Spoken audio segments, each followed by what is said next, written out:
Hi, in this presentation I'm going to be comparing the ethics and morals in Spider-Man Across the Spiderverse and SH5 by Kurt Vonnegut. To explain the three ethical models, I'm going to be using the trolley problem as an example. The trolley problem is a hypothetical scenario shown on the right side of the slide. An unstoppable trolley is speeding down the tracks towards 5 people tied to the ground. If you pull the lever in front of you, you can switch the trolley to the other track. On that path, only one person dies. In theory, the two main options are you do nothing, resulting in the trolley killing 5 people, but you are in no way responsible, or do you pull the lever, being responsible for one person's death, but saving 5 lives. A deontologist cares about duties or rules. They wouldn't pull the lever, not because they don't care about the other 5 people, because the trolley has a duty to go on one specific path, and it's not their place to interrupt that. The consequentialist, as the name suggests, cares more about the consequences of their actions. A consequentialist would pull the lever because the consequence for leaving the trolley alone would be 5 times as high as if they pulled the lever. An ethically virtuous person's decisions are guided by their personal virtues or morals. What a virtuous person would do in this situation really depends on who they are as a character. A good character never stays the same throughout the entirety of a story. They have character development. Based on their adventures and experiences, their ethical alignment can develop too. Here are 9x9 ethical alignment charts for the characters of Spider-Man Across the Spiderverse and Slaughterhouse 5.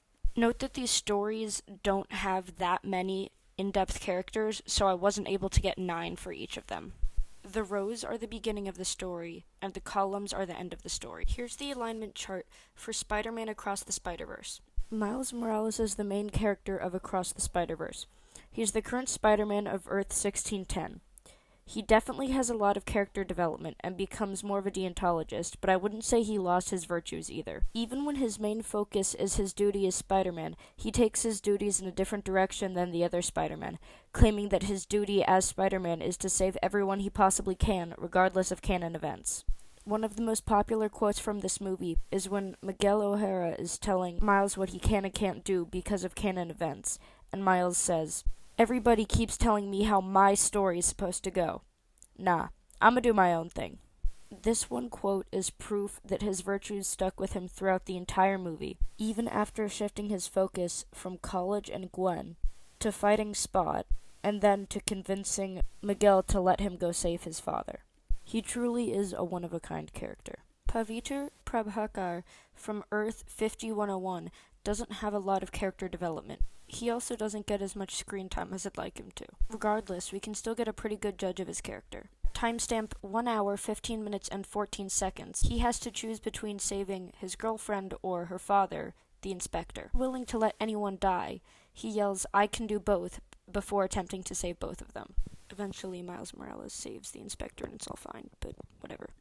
At this point, Pav was already a part of the Spider Society, so he knew about the canon events. However, he still tried to save the inspector. I put him under deontology because he puts his job as Spider-Man above everything else, including the safety of his own universe. As Spider-Man, he considers it his duty to save everyone he possibly can. Hobie Brown, also known as Spider-Punk or Spider 138, doesn't go through a lot of character development, but he's also the most vocal about his morals. As you can assume by his nickname, he really lives up to the punk name. He's pretty much the definition of free will. This guy's favorite band is definitely either the Sex Pistols or Rage Against the Machine. He's a pretty chill guy, but he fights for what he believes in. I'm actually debating whether or not to buy his character in Fortnite because he looks so cool. Out of all the characters in this movie, I think George Stacy had the most character development. His morals did a complete 180. He spent years looking for the person who supposedly killed his daughter's best friend, but then it turned out to be his daughter. In the beginning, he was definitely a deontologist because he said, quote, "And I will not rest until I find this Spider-Woman," end quote, in an interview, and he was talking about how he's going to find whoever killed him for his daughter. When he found out that Gwen was Spider-Woman, he just kind of broke down. In a split second, he had to make the decision between being a cop and being a father, and for just a second, he chose being a cop. Then, when Gwen disappears to go do spidery things or whatever, he realizes he made the wrong decision, and so he quits the police force.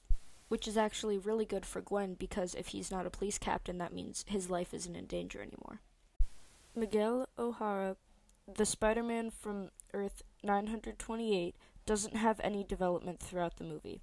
He's the leader of the Spider Society, an Earth of only spider beings. What sets him apart is his origin story. Unlike the other Spider-Men that were bit by radioactive or genetically modified spiders, Miguel has accidentally fused his DNA with the spiders, giving him more spider features, such as enhanced vision, red eyes, and fangs, making him look almost vampiric, and he doesn't have a spider sense. He sees his job as to protect the multiverse from anomalies, which also means stopping Miles, who he sees as the original anomaly. While in an argument with Miles, he says, "If you hadn't been bit, your Peter Parker would have lived. Instead, he died, saving you. Spot wouldn't exist, and none of this would have happened." He's a consequentialist because even though he understands what it's like to lose family, he won't let the other spiders save people that are close to them, because he says it will disrupt the multiverse.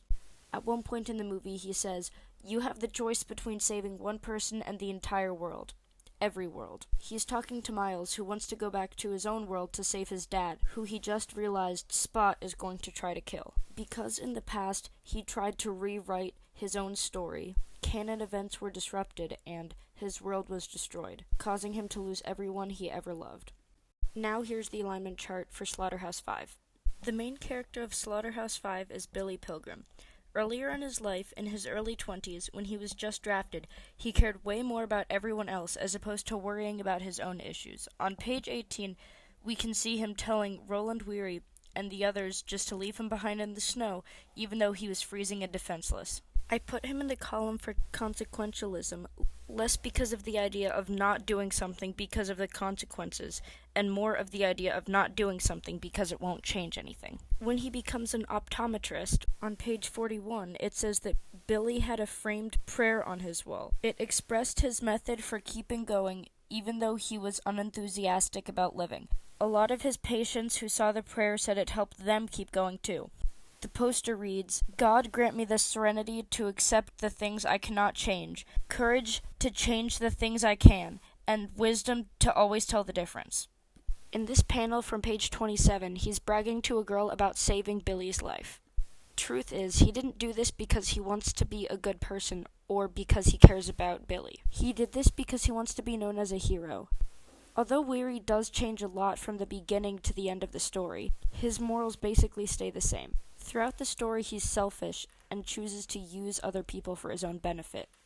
At the beginning of the story, he wanted to use Billy's weakness to make himself seem stronger. At the end of the book, he used Billy as a scapegoat in his mind to blame for all of his problems. I put him in deontology because he wants to do the lawful and just thing, even if it's for the wrong reasons. The Trophimidorians don't really have character development because they aren't individual characters, they're a species. We all agreed that the best way to describe the Trophimidorians are as determinists, but that wasn't an option here, and consequentialism is the closest thing. Consequentialism is you can't change this because everything will go to shit, as opposed to determinism, which is you can't change this because it'll always happen no matter what. Trophimidorians also don't understand the concept of free will. Out of the three options, consequentialism is the most anti-free will, because no matter how much you want to do something, you feel obligated to not do it because of the consequences. Edgar Derby is a pretty simple character. He doesn't have much character development. As a high school English teacher, tennis coach, and loyal husband from Indiana, he proves his good morals and pure virtues. He cared for Billy Pilgrim when he fell ill in the prisoner of war camp in Germany, and also defended American democracy against Howard W. Campbell Jr. He depressingly meets his end when he is accused of stealing a teapot from the rubble of Dresden.